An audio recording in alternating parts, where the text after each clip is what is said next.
Kate Dressel is a consultant one at Bates White in their antitrust litigation practice, which specializes in providing economic analysis and testimony for complex antitrust and competition matters. Prior to joining the firm full-time, she interned as a participant in the Summer Consultant Program, the SCP. Kate graduated summa cum laude from the George Washington University with a Bachelor of Science in Business and a concentration in business analytics. Kate, we are so excited to have you on Strategy Simplified. Let me dive into the first question. You recently participated in the Summer Consultant Program at Bates White. What drew you to the firm in the first place? Yeah, so first of all, thank you so much for having me on. It's great to be here. I had no idea I was going to end up in economic consulting, coming from the Midwest to the East Coast, learning about all these different opportunities in and inside and outside of the business field was so fascinating to me. So what drew me to the firm in the first place was really my initial interest in the field of economic consulting. I was absolutely thrilled that I found something that combined my passion for law, data analytics, and economics all in one, and was actually fortunate enough to attend a Bates White info session my freshman year, where I not only learned about the industry itself, but Bates White as a firm, its culture, and the amazing opportunities it has to offer, including the Summer Consultant Program. Wow. So you had the classic consulting experience. You wanted to do everything on the face of the planet, and you decided to roll it all into one as a consultant. I love it. So can you just talk a little bit about the Summer Consultant Program? I didn't know that you started as a freshman looking into this. So obviously, talk about when you joined it, and also who is it for, where it takes place, how long it is, etc. Yeah, certainly. So the Summer Consultant Program is an opportunity for undergraduate students who just completed their junior year. And it's a 10-week long opportunity to see what it's like to work at Bates White in our office in Washington, D.C. And so, of course, this encompasses a wide range of both professional and social, really fun activities. But I typically like to break it into three parts. So this is your case assignment, the Summer Consultant Program case study, and balloon wars. So the first one is your case assignment. This is a real case that you get staffed to, typically in your practice area. So for me, that was antitrust litigation.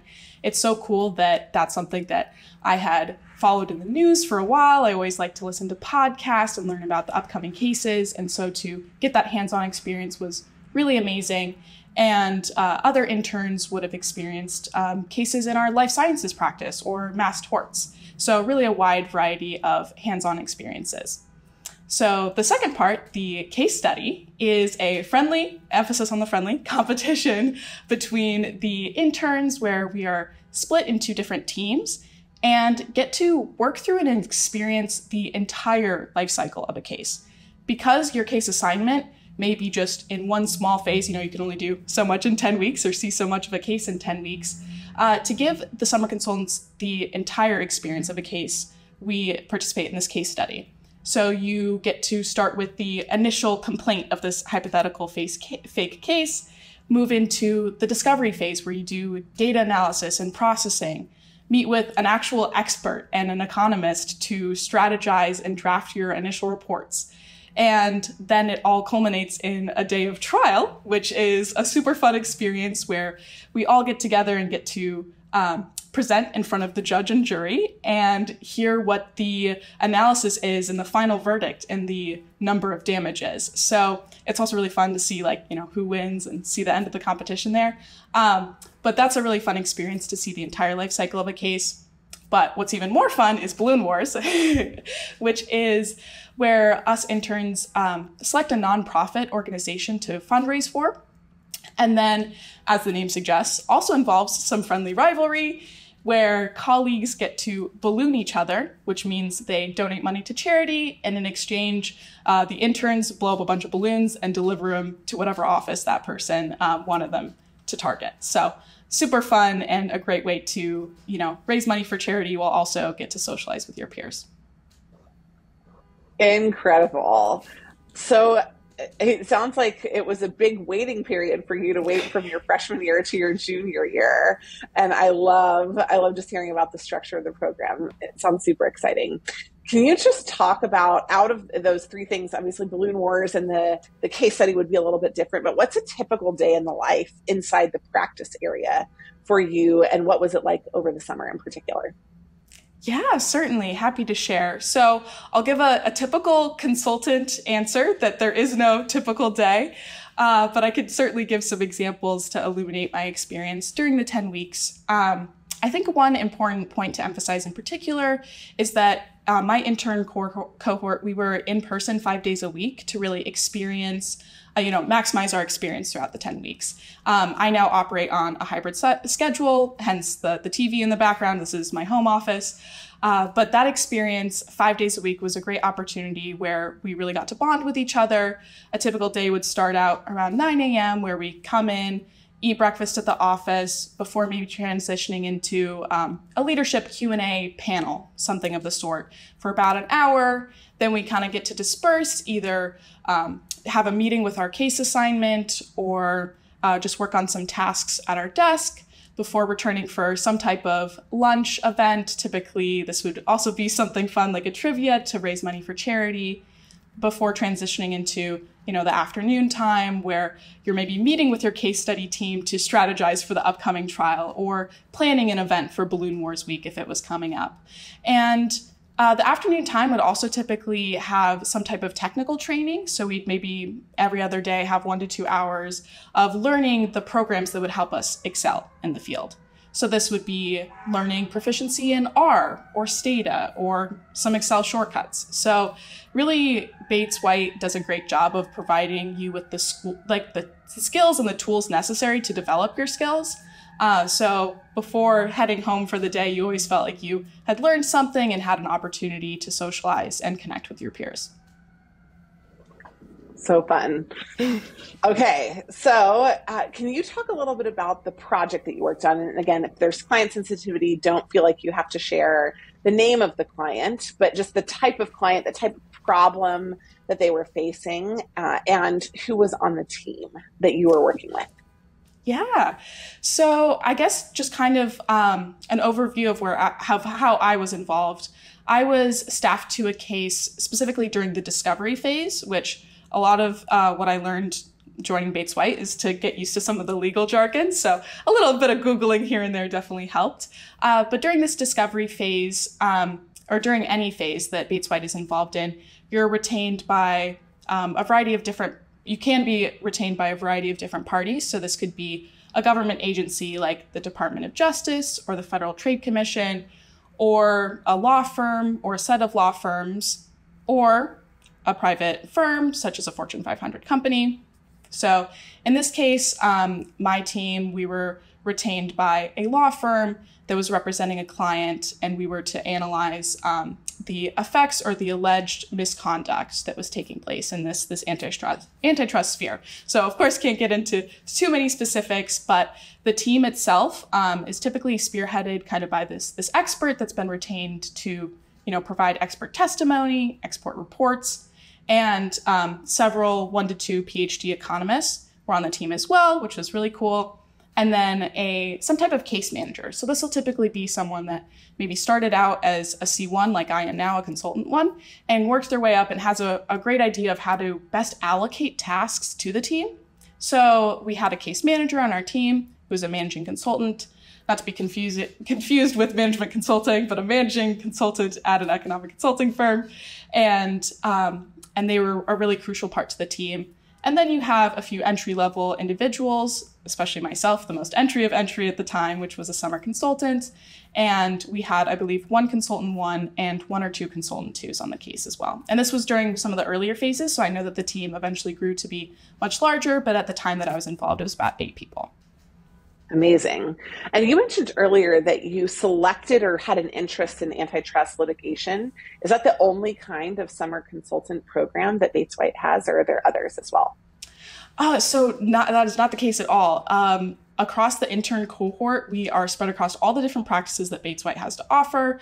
I could try to list them all, but I'd probably forget one. So you can definitely check out our website and some of our recruitment materials. But, the people sitting next to me in the intern room, I had someone on my right that was in mass torts and someone on my left that was in life sciences. And I, got to hear about what the environment was like in those practices and hear about their experiences and the type of subject matter that they got to work on, which was really enlightening. Incredible.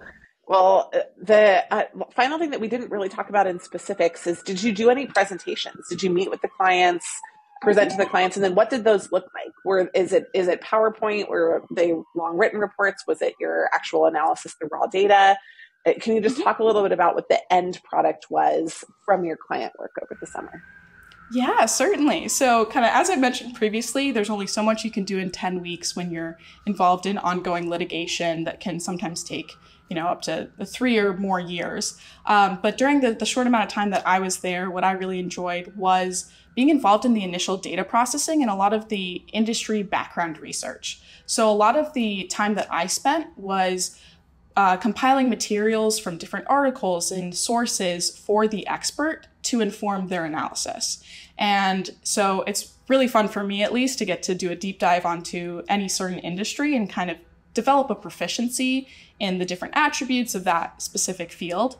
And then kind of transitioning that into maybe less so of a presentation, but more so on the data side, the initial data processing and cleaning. So this would be like loading files into data, checking for missing values, ensuring that there's proper documentation of what each field means, has a really crucial part in the process when it comes to creating these final expert reports that are potentially used in litigation and trial.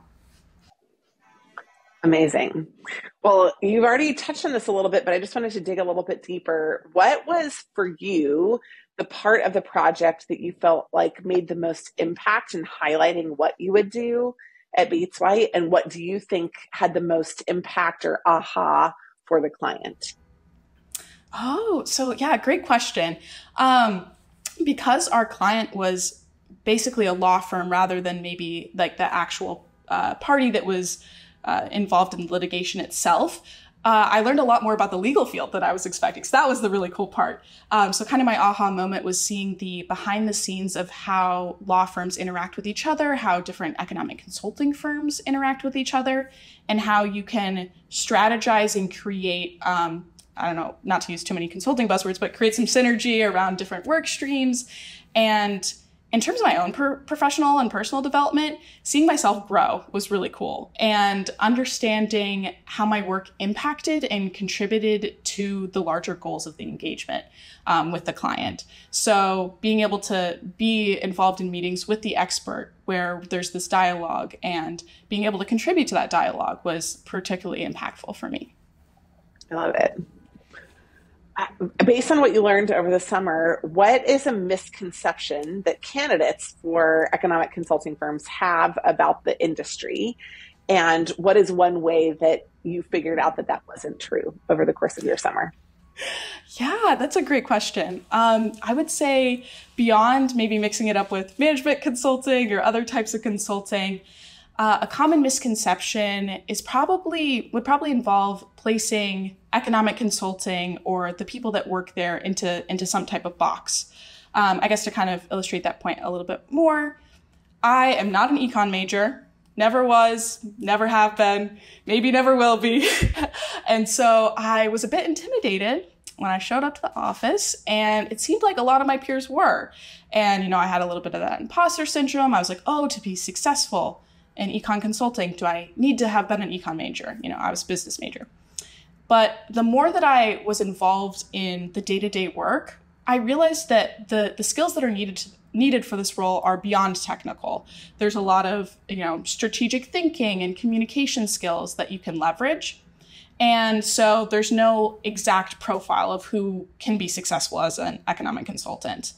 And similarly, I think a misconception about the work is that, it is just in, antitrust litigation, or it's just in identifying, bank fraud, or, all these different subject matters. But the type of work that we're involved in spans so many different policy landscapes and industries and all of these different, complex legal and regulatory procedures, whether it be two companies trying to merge, et cetera. There's so many different types of subjects that our work can encompass that anyone who's really willing to be passionate about the work and dig deep is going to find a way to, kind of have a strategic edge in the field. Well, during your internship, you obviously saw something that you liked. So what made you decide to stick with the firm full time, and when did you make that decision? Okay, so I think the real question is what did it make me want to stay? I guess I just have to say every single aspect of the firm is structured with such intentionality from I have to say the catered breakfast every morning definitely, helped nudge me in the direction of accepting the return offer. But down to the, benefits and the community organization. I mentioned Balloon Wars, like that's not just something that they do for interns. That's something that everyone in the firm gets involved and rallies around. And I really couldn't imagine a more supportive, encouraging, fun, a little bit nerdy, but fun environment to be involved in. And also like practically all of us interns returned. And so seeing all my friends' faces in the office each day, being back full time, just brings me so much joy. In terms of when I accepted the offer, I made the decision basically once the internship ended and I was extended the offer, it was a bit of a no-brainer for me. Incredible. Well, just to move on to a broader set of questions just around recruiting in general, you've seen more than just your summer internship now. So what makes someone a good fit for economic consulting? You mentioned you don't have to be an economist or be an econ major, but what does make someone a good fit for it? And what are indicators that the industry might not be a right fit for someone? You've probably seen the best and the worst. So we'd love to hear your insights on this. Certainly. So I guess broadly speaking, I'd say someone that's a good fit for economic consulting is probably a little bit nerdy, has a curiosity for the world and public policy or the legal environment in some aspect. Certainly it helps have a little bit of technical skills or an interest in developing your technical skills. In terms of areas or indicators that it might not be the best fit would be someone that just hates working in teams. If you just absolutely cannot stand working with others, I would not suggest probably any type of consulting now that I think about it, but especially not economic consulting when you can be working late at night with, your fellow colleagues looking through footnotes. You want to be someone that likes spending time with people. Additionally, I don't think someone who really likes to jump to conclusions really fast would be a great fit, or maybe lacks attention to detail. But I guess I do actually, now that I think about it, have some great advice from a mentor of mine that really helped kind of shape me and direct me in the right direction. She graduated and went straight into economic consulting and then pivoted later on by getting her MBA and switching to management consulting, where she now, if I remember correctly, works in like high stakes, like almost bankruptcy cases advising clients. And a piece of advice that she gave really stuck out to me.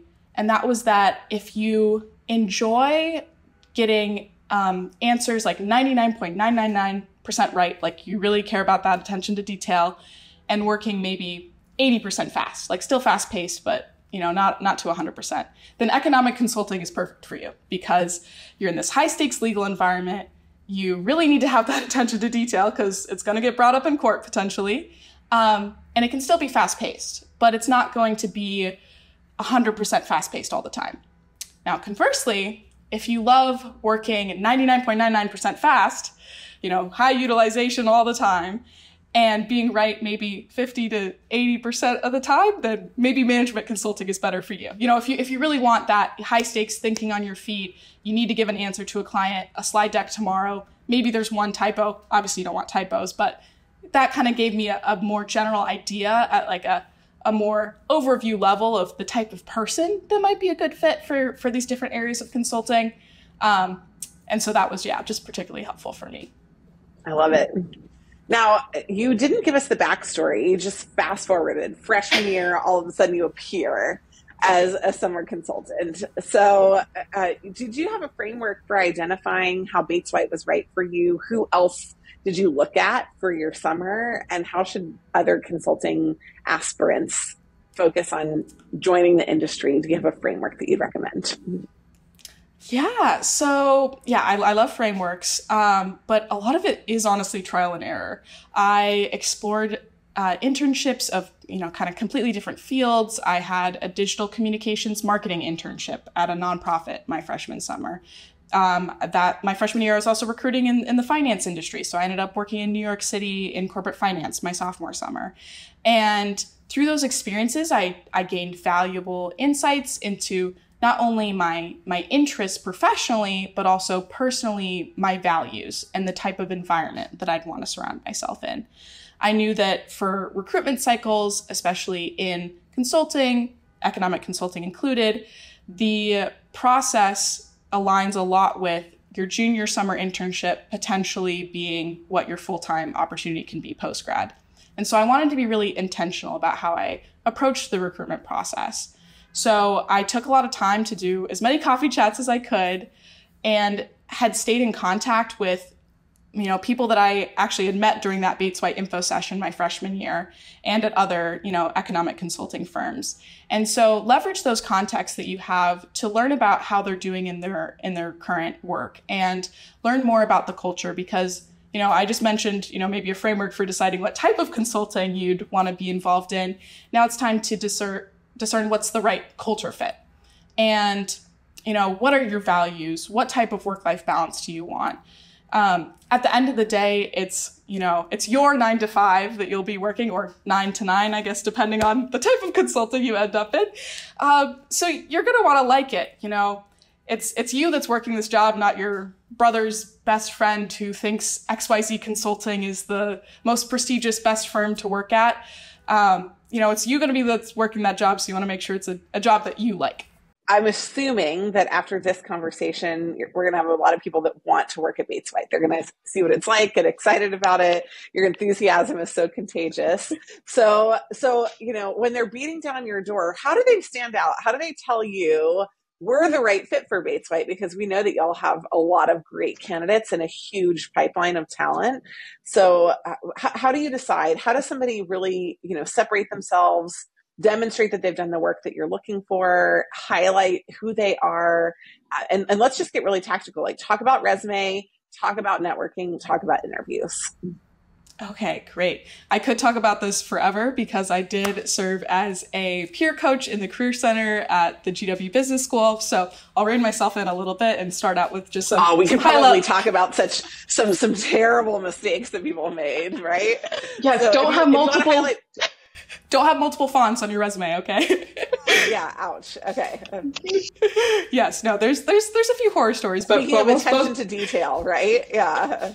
Exactly. Don't use red color for your text. Avoid Comic Sans if possible. There's a few key points in there. Definitely use spell check, though. That should be a no-brainer. Yeah, I guess to start out more broadly with just some basic advice that I think sometimes can get overlooked is don't jump to conclusions about the industry, especially economic consulting, what it is or what we do. Take the time to really do the research about the type of cases that we're working on. It can be easy to all of a sudden be like, oh, it's because I don't have a 4.0 GPA that I didn't get this internship, or, I used the wrong font on my resume, for example. But really just kind of take a few steps back and be like, do I know the basics of this industry? Am I able to explain it to my mom, my dad, a parent, a friend from school who's in the engineering department instead of in econ or business? If you can't kind of describe it on a basic level, that's kind of a little gut check of, oh, maybe I should watch some YouTube videos. Maybe I should listen to some podcasts. And then once you've kind of done that research on the cases, then it's a great time to reach out for those networking conversations with professionals in the field. And come into those with an open mind. Be ready to ask questions and get answers that maybe you're not expecting. So I always say use open-ended questions if you want real responses. If you use really directive questions, you're really probably not going to get a good idea of what's going on in that person's career or at the firm. And then lastly, just really find ways to align your professional competencies, personal ones as well, on your resume or your application by referencing the job description. Really reading through, the STATA or R, that's utilized at Bates White. I took a class where I did that. Let me brush up on some of those skills, and then I feel, or take a LinkedIn Learning, and now I feel more comfortable including that in the skills section on my resume. So really just kind of coming in with an open mind, learning about the industry, reaching out to professionals. People typically love to talk about themselves. That's why podcasts exist, I guess. And so definitely utilize that and get to know people and build a network in that way. Well, Kate, that wraps up all of the wild and wonderful questions about Bates White. I can tell by your enthusiasm, you could pretty much talk about it all day. But I do want people to just get, at the end, a glimpse of who you are and what makes you so right for this role. So first of all, tell me about your favorite museum experience and why. Oh, fun question. So it has to be Planet Word in Washington, D.C. I was able to go with my family, which was amazing because the first time that I had my entire immediate family to visit me in DC was for my college graduation in May. So of course I had to plan everything out on an agenda, minute by minute, to ensure that I showed them everything that DC has to offer, which is a lot. And number one on the list was Planet Word. So highly recommend everyone checks it out. Amazing. Okay, I'm going to add that to the list. I've got kids who really do like museums, so I'm grateful for that. Second question, I hear through the grapevine that you are a professed avid rock climber. True or false? And if so, what is the pinnacle of climbing for you so far? What's the bucket list climb?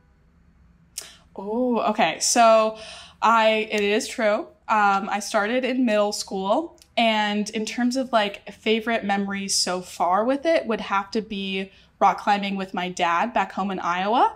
So the landscape in Iowa isn't necessarily fruitful with opportunities for outdoor rock climbing.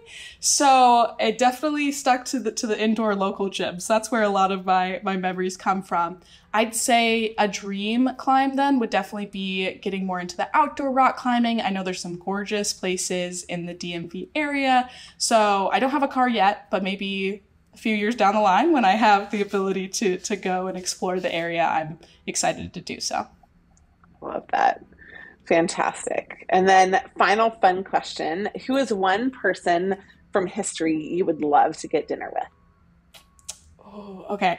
I would probably say Amelia Earhart because I feel like I have a lot to learn from her bravery, especially since sometimes I get a little nervous on airplanes in the air and sometimes during interviews too. So I feel like there's a lot to learn from her bravery there. Maybe if you could have dinner with her, you could figure out what happened too. Exactly. Do some investigative research there. That's exactly right. I love it. Well, thank you so much for joining us on the podcast today, for sharing the insider's view of Bates White, the balloon wars. I have to say, when you mentioned that at the first place, all I could picture, because I have young kids, were water balloons. And I was trying to picture everybody rolling into the office and then going out on a street or in a park and having a balloon war fight. So I'm glad to know that it's slightly more elegant than that. But yes. But overall, just thrilled to have you and delighted at your insight and your excitement for the firm and excited to hear what happens with you in your future. Thank you again for coming on today. Great. Thank you so much for having me. I appreciate it.